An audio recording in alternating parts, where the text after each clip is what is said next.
Bonjour tout le monde, bienvenue sur cette nouvelle vidéo.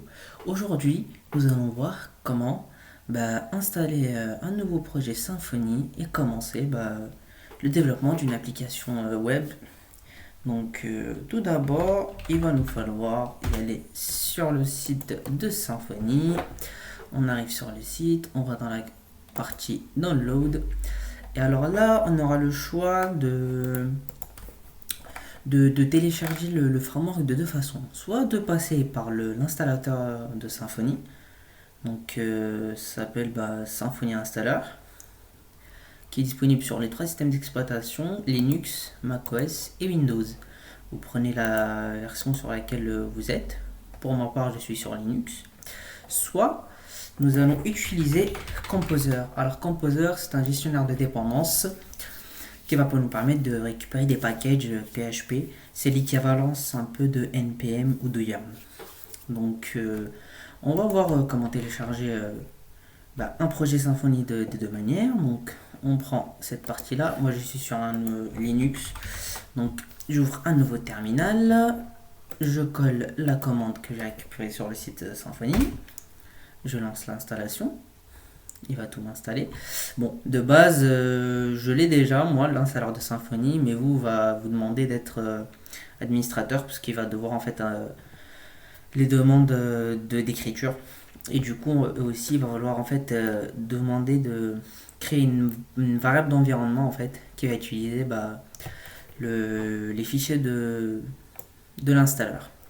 Maintenant, lorsque vous avez fini d'installer, sur votre machine, vous aurez une commande qui se nomme Symfony. Si vous tapez Symfony entrée, vous avez là toute une panoplie de commandes. On a Symfony U, server stop, security check, composer, console, PHP, etc. Donc maintenant qu'on a installé l'installeur de Symfony, on va utiliser celui-ci pour pouvoir créer un nouveau projet. Donc je vais ici me positionner dans mes documents et créer un nouveau dossier que je vais appeler tuto Symfony. Je vais me mettre dedans avec, comme ceci. Et maintenant je vais faire Symfony new full. Le nom de mon projet, je vais l'appeler ici exemple. Je lance et là Symfony, l'installeur de Symfony va nous lancer en fait une commande en interne qui va permettre en fait de créer la structure du projet avec tous les fichiers auxquels on a besoin pour créer. Maintenant, on va attendre qu'il crée en fait tous les fichiers nécessaires. On va voir l'autre façon de devoir l'installer via Composer. Donc on va aller sur cette page là. Et voilà, ici on pourra retrouver en fait de la façon de pouvoir en fait installer ça avec Composer.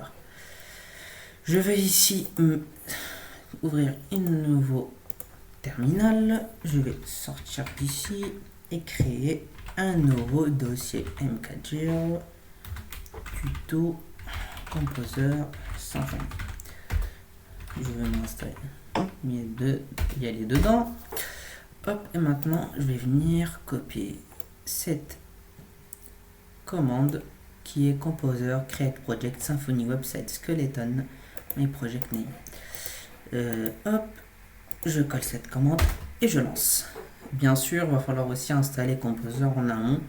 Vous pouvez aller ici dans la partie download, soit le télécharger si vous êtes sur Linux ou Mac en ligne de commande, soit utiliser l'installeur de Composer.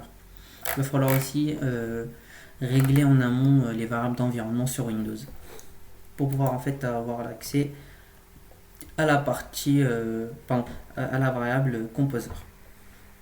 Maintenant, les deux sont en train de mouliner. Maintenant, je vais vous expliquer pourquoi ici on a deux commandes pour pouvoir en fait installer un nouveau projet Symfony. La première avec l'installeur de Symfony, c'est Symfony new my project full. La deuxième, c'est Symfony new, le nom de mon projet. Pareil pour Composer, à deux détails près, il y en a une c'est website skeleton et l'autre c'est skeleton. Alors, la différence entre les deux, c'est que la skeleton est sans le flag full, ici, va nous permettre en fait d'avoir le strict minimum du framework Symfony, c'est-à-dire un objet contrôleur, un objet response, etc. Vraiment le strict minimum.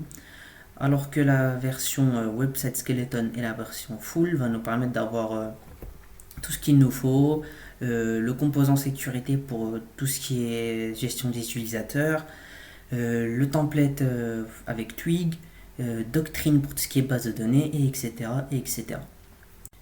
Alors, Composer et l'installateur de Symfony, ils ont fini d'installer tout ce qu'on a besoin et on va venir se positionner au niveau du dossier que j'ai créé. Donc par exemple ici tuto Composer Symfony, on va y aller et là on a tout ce qu'il nous faut pour commencer à développer notre application. Et donc si je vais sur tuto Symfony, on a aussi la même chose. Écoutez, c'était tout pour aujourd'hui. Merci à tous et salut!